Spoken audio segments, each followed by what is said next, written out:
আসসালামু আলাইকুম। হিসাব বিজ্ঞান বিভাগের সকল ছাত্রছাত্রীদের স্বাগতম। আজকের ক্লাসে আমি তোমাদের সাথে আছি।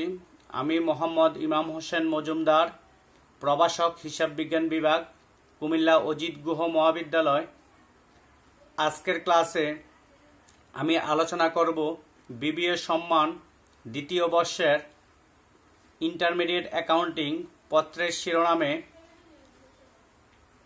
পার্টনারশিপ অ্যাকাউন্ট অংশীদারি হিসাব অধ্যায় নিয়ে আলোচনা করব। অংশীদারি হিসাব অধ্যায়ের অ্যাডমিশন পার্ট নিয়ে আমি আজকে আলোচনা করব। অ্যাডমিশন পার্টের উপর এটা আমার প্রথম লেকচার। পার্টনারশিপ অ্যাকাউন্ট অংশীদারি হিসাব। অংশীদারি হিসাবের তিনটা পার্ট। প্রথম পার্টটা হলো অ্যাডমিশন, আগমন। এরপরে পার্টটা হলো রিটায়ারমেন্ট, অবসর। এরপরে পার্টটা হলো ডিসোলিউশন, অপসারণ বা পরিত্যাগ।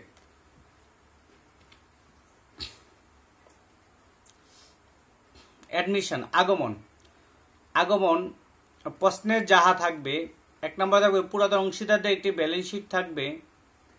2 নম্বর নতুন অংশীদার আগমন উপলক্ষে কিছু সমন্বয় থাকবে।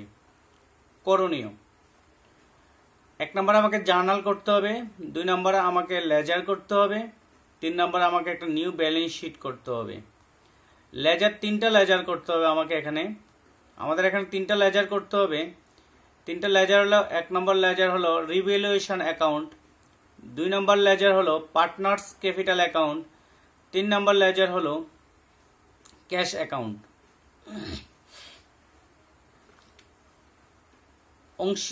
অংশীদারি হিসাবের অ্যাডমিশন পার্টে আমাদেরকে 4টা স্টেপে আমি রুলসগুলো নিয়ে আলোচনা করব। 4টা স্টেপের মাধ্যমে রুলসগুলো আলোচনা করব। তোমরা যদি 4টা স্টেপের রুলসগুলো আয়ত্ত করতে পারো তাহলে অঙ্কটা তোমরা অতি সহজে অঙ্কটা বুঝতে পারবে। আজকের লেকচারে আমরা 3টে স্টেপ নিয়ে আলোচনা করব। স্টেপ 1 নিয়ে এখন আমরা আলোচনা করব। স্টেপ 1-এ আমাদের প্রথমে যে কাজটা করতে হবে, প্রথমে পুরাতন ব্যালেন্স শিটের 3টি এন্ট্রিকে নিঃশেষ করতে হবে। এই 3টি এন্ট্রি হলো: 1 number general reserve, reserve fund বা রিজার্ভ। এই জেনারেল রিজার্ভ, রিজার্ভ ফান্ড বা রিজার্ভ এন্ট্রিটা পুরাতন ব্যালেন্স শিটের লাইবিলিটিস পাশে থাকবে। তো লাইবিলিটিস পাশ মানে হলো ক্রেডিট পাশ, লাইবিলিটিস পাশ মানে হলো ক্রেডিট ব্যালেন্স। তাহলে মানে credit balance, general reserve, reserve fund বা রিজার্ভ এগুলো হলো ক্রেডিট ব্যালেন্স। তাহলে নিঃশেষ করতে হলে এটাকে আমাকে ডেবিট করতে হবে।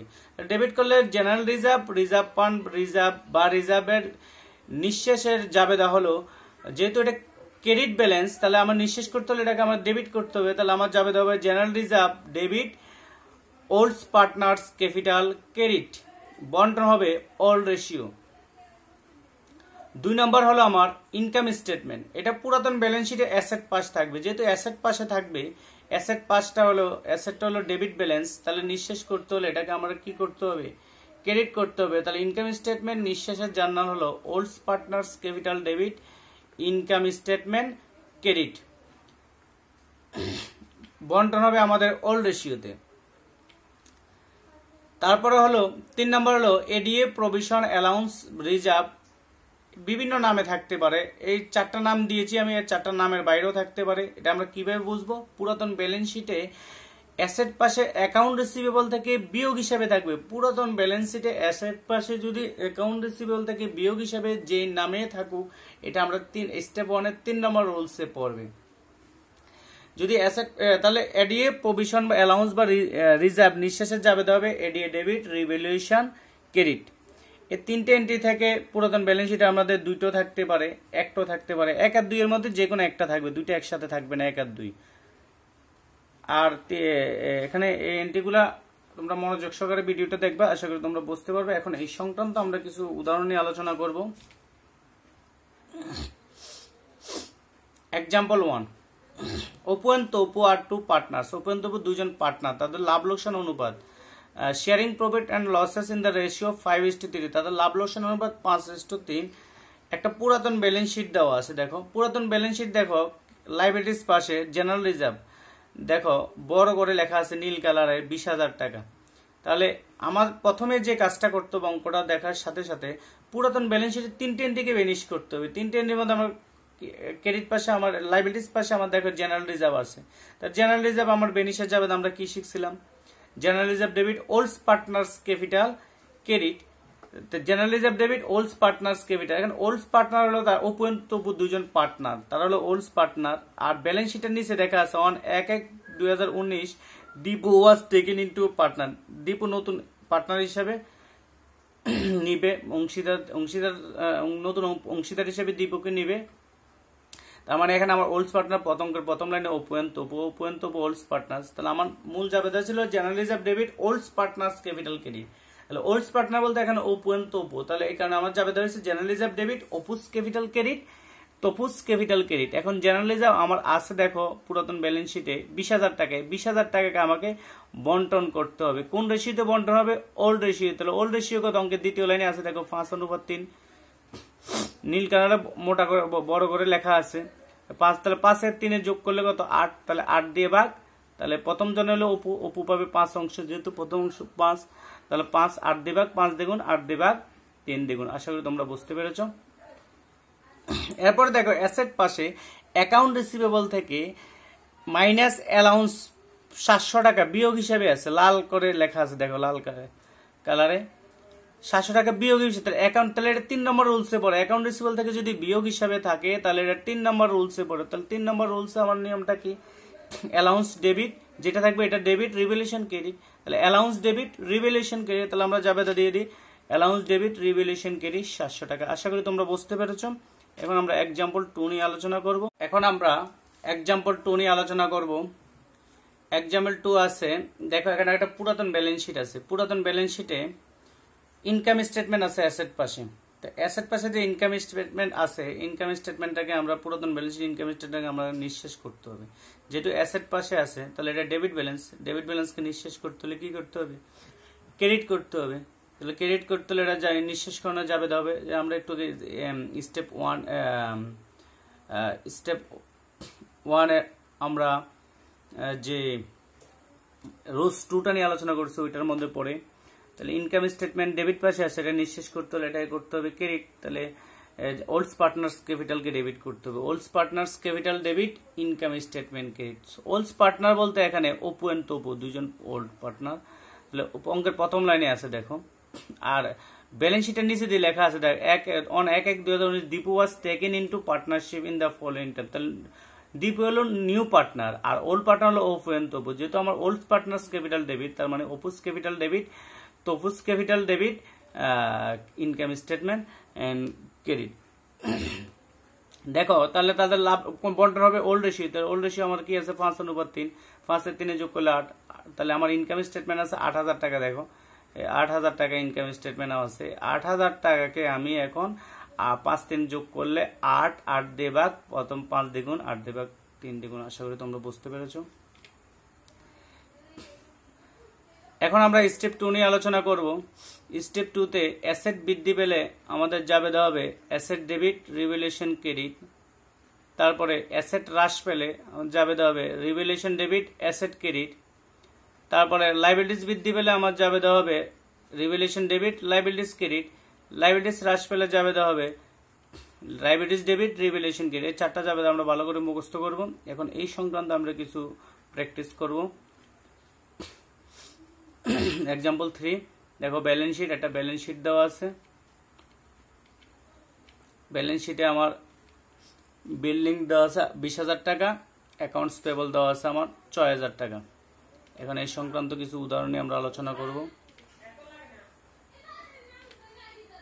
প্রথম উদাহরণটা হলো বিল্ডিং ওয়ার রিভ্যালুড এর টাকা 25,000 টাকা। বিল্ডিং দেখো পুরাতন ব্যালেন্স শিটে, দেখো পুরাতন ব্যালেন্স শিটে বিল্ডিং আছে দেখো 20,000 টাকা, কিন্তু সমন্বয় বলছে বিল্ডিং মূল্যায়ন পুনঃমূল্যায়ন করা হয়েছে 25,000 টাকা। তাহলে বিল্ডিং ছিল 20,000, বিল্ডিং পুনঃমূল্যায়ন করা হয়েছে 25,000 টাকা।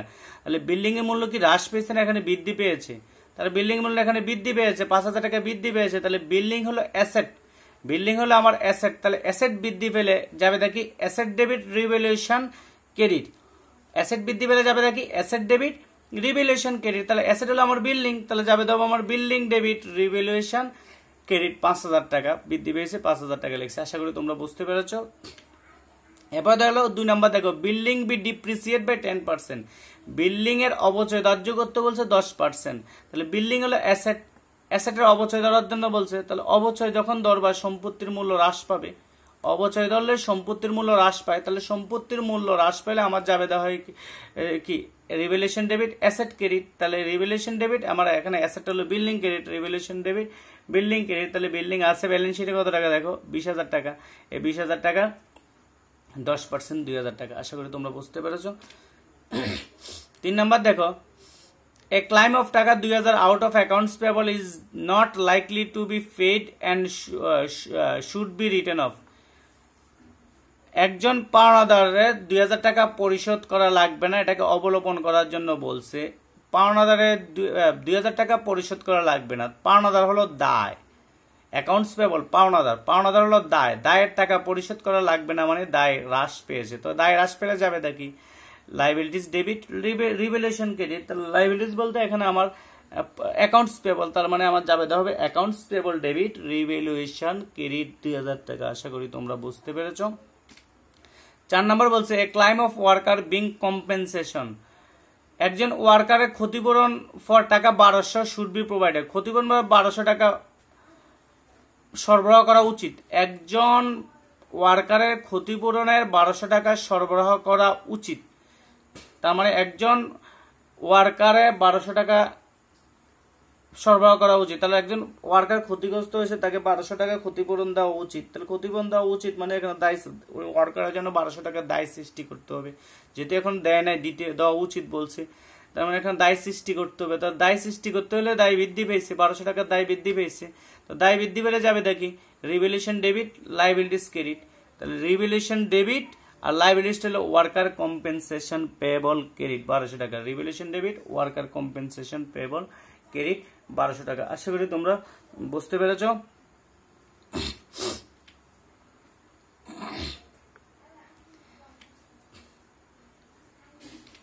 এখন আমরা স্টেপ 3 নিয়ে আলোচনা করবো। স্টেপ 3 রুলস 1 হলো bad debt expense, uncollectable expense, bad debt written of.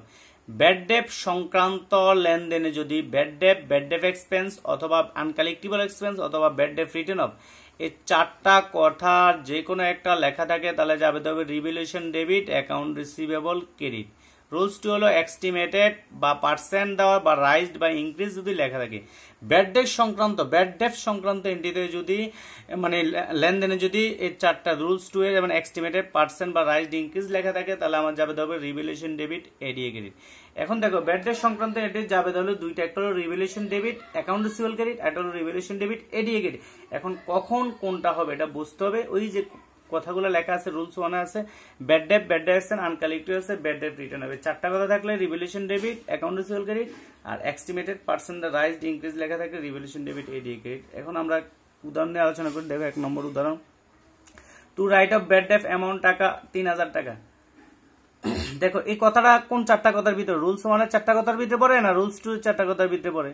নিশ্চয়ই রুলস 1 এর 4টা কথার ভিতরে পড়ে। দেখো to write off bad debt তাহলে রুলস 1 এর মধ্যে পড়ে। রুলস 1 এর মধ্যে পড়লে হবে দেখি revaluation debit account receivable credit 3,000 টাকা। আশা করি তোমরা বুঝতে পেরেছো। এরপর আমরা 2 নম্বর দেখো ডেট এ প্রভিশন অফ টাকা of 6% was to be created for doubtful debt. তাহলে অনাদায় পাওনা সঞ্চিতি 6% সৃষ্টি করতে বলছে। তাহলে অনাদায় পাওনা সঞ্চিতি পার্সেন্ট দেওয়া আছে রুলস 2 এর ভিতরে বলে দেখা যায় রুলস 2 এস্টিমেটেড বা পার্সেন্ট দেওয়া থাকে, তাহলে পার্সেন্ট দেওয়া আছে। আবার ব্যাড ডেট সংক্রান্ত এন্ট্রি যদি পার্সেন্ট দেওয়া থাকে তাহলে আমার যাবে দেওয়া হবে কি রিভ্যালুয়েশন ডেবিট এডিএ ক্রেডিট। তাহলে দিলাম রিভ্যালুয়েশন ডেবিট এডিএ ক্রেডিট কত পার্সেন্ট 6%। তাহলে ব্যাকেটে দেখা অ্যাকাউন্ট রিসিভেবল 20,000 টাকা, 20,000 টাকা 6% আমার 1,200 টাকা। আশা করি তোমরা বুঝতে পেরেছো।